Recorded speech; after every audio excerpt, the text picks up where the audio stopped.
पानी पूरी वाले यानी गोलगप्पे वाले की कमाई को सुनकर जीएसटी विभाग भी चौंक गया और फिर भेजा 40 लाख का नोटिस। अब समझिए छोटे धंधे वाले कितना पैसा कमाते हैं। नोटिस का स्क्रीनशॉट हुआ सोशल मीडिया पर वायरल तो कॉर्पोरेट जगत चौंक गया। लोग बोले अब नौकरी छोड़ो और यही धंधा शुरू कर दो। देखिए आखिर कितना पैसा एक महीने में कमाता है ये गोलगप्पे वाला, जिसे 40 लाख की जीएसटी का मिल गया नोटिस। आप नौकरी करते करते मर जाएंगे लेकिन इतनी कमाई नहीं कर पाएंगे।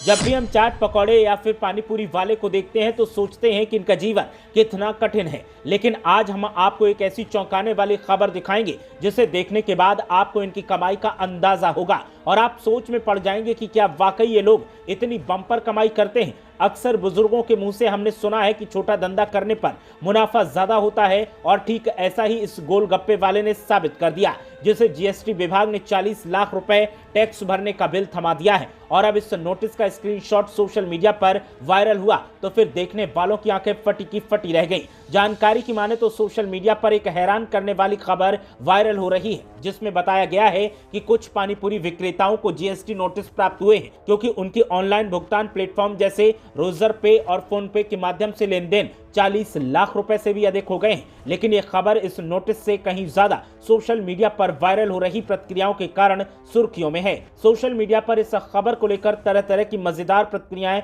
देखने को मिल रही हैं। एक उपयोगकर्ता ने लिखा कि अब उसे पूंजी बाजार में एंट्री करनी चाहिए, जबकि एक और उपयोगकर्ता ने चुटकी लेते हुए कहा कि लंदन में निर्यात के बेहतरीन मौके हैं। कुछ उपयोगकर्ताओं ने तो विदेशी साझेदारी और 80% निर्यात यूनिट जैसे मजेदार सुझाव दिए हैं। भारत में आमतौर पर सड़क विक्रेता जीएसटी या आयकर का भुगतान करने से मुक्त होते हैं क्योंकि उनकी कारोबारी गतिविधियां छोटे पैमाने पर होती हैं। जीएसटी पंजीकरण सिर्फ उन व्यवसायियों के लिए अनिवार्य है जिनका सालाना कारोबार 40 लाख रुपए से अधिक हो। इसी तरह आयकर केवल उन व्यक्तियों पर लागू होता है जिनकी सालाना आय 2.5 लाख रुपए से अधिक हो, अगर वो 60 साल से कम आयु के हैं। इसीलिए अधिकतर सड़क विक्रेता छोटे लाभ पर काम करते हैं और ये सीमाएं उनके कारोबार के दायरे में नहीं आती, जिसके कारण वे इस कर के दायरे से बाहर रहते हैं। अगर वे नकद में भुगतान प्राप्त करते हैं तो वे और भी आसानी से कर के दायरे से बाहर रह सकते हैं। हालांकि अब ये विक्रेता ऑनलाइन भुगतान के बढ़ते चलन की वजह से चर्चा में आ गए हैं। आजकल ग्राहक अक्सर डिजिटल प्लेटफॉर्म के माध्यम से